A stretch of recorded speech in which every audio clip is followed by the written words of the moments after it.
Bonjour, ça va? Today I am in Montreal working with GSoft, and we've had a great day bringing product strategy to life. Probably the most interesting thing I learned about GSoft was they made a very big shift about 2 years ago.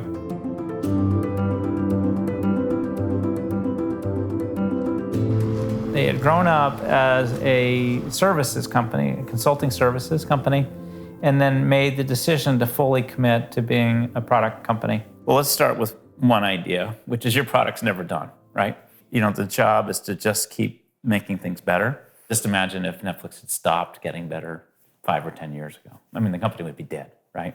So how do you build a product and a brand that can be used and loved worldwide? And the simple idea was we were trying to make movie enjoyment made easy. That was really the brand promise.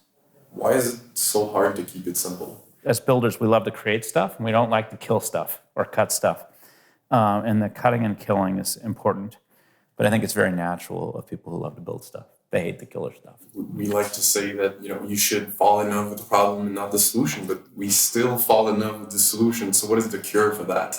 I guess my variation on falling in love with problems is to be maniacally focused on a few things that you believe really matter.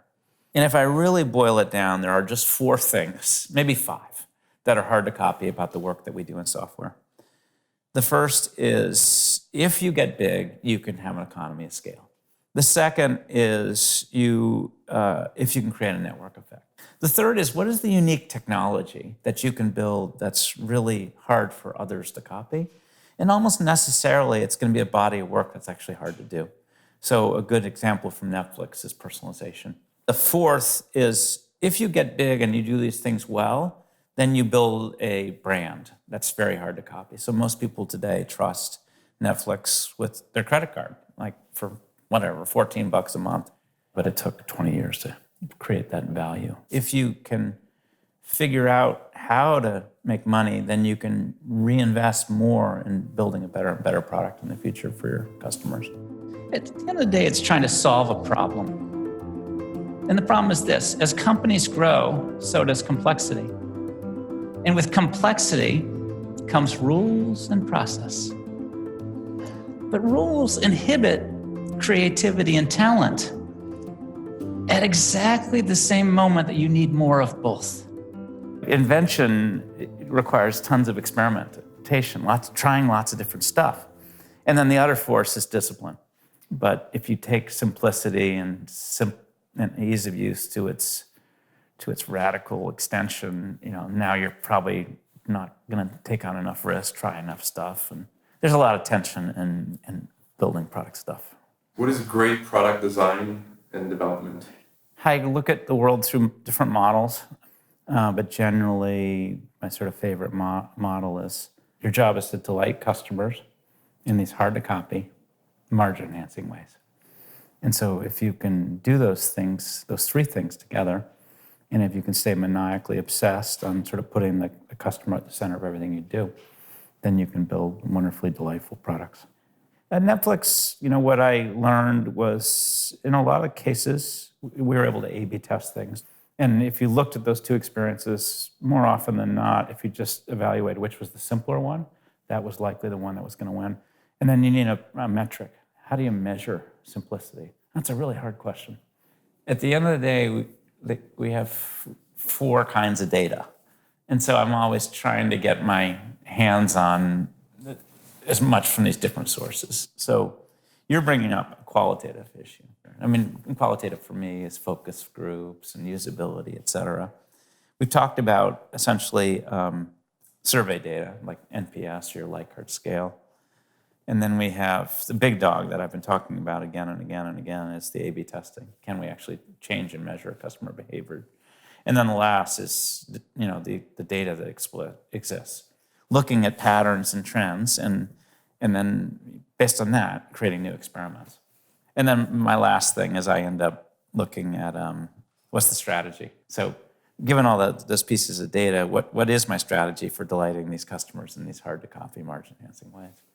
And if you can get the 4 sources data, and at least have a theory or hypothesis about what your strategy is or your strategies are. If you have proxy metrics that measure whether those strategies are working or failing, now you're beginning to, make progress.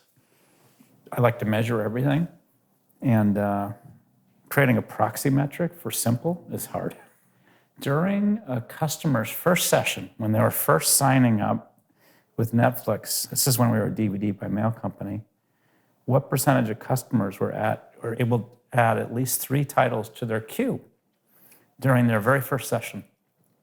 And we looked at that metric, and it turned out that back then, 60% actually did what they needed to do, create a list of movies so that we could send you more the next day in the mail. That was a proxy metric for simple. And over the course of the year, Megan figured out how to simplify that experience so that later in the year, 90% of our brand new members had added at least 3 titles to their queue. And that actually drove retention up. The big dog metric for Netflix is retention. Like when it was a sucky startup at the beginning, 10% of the members would cancel every month. Today, 2% cancel every month. And we were able to improve retention meaningfully by just improving that first moment experience, that first day experience. My moments at Netflix, it's next day delivery of DVDs, stupid. It's instant streaming, stupid. It's personalization, stupid. It's at this point you could say it's original content, stupid. There was a time where everybody wanted to stream everything from HBO as part of the Netflix service. And okay, Netflix could do that, but it would cost you $50 a month to do that. And we already knew via price testing that if we charged $50 a month, we'd have exactly, 7 members. So I'm going to take you to a moment in Netflix's history. This is the Punk Kid DVD by mail company. 1 DVD goes back and forth in the mail. That's how it started. Last year, the company tied HBO for Emmys. It's amazing that a Punk Kid DVD by mail company can now compete with HBO that's been doing it for 20 years in original content. Netflix has been very focused the last 3 or 4 years on original content because they have this huge economy of scale. So they're supporting 160 million members. And then the beautiful thing is they're still focused on, okay, what's going to be their hard-to-copy advantage 5 years from now?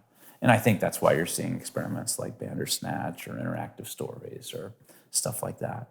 I've always found it dangerous to stop trying to make your product better on the key aspects that really matter. Create the list of stuff to delight.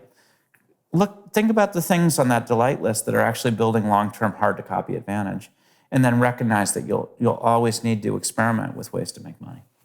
And if you can do those 3 things, a product strategy will magically unfold itself.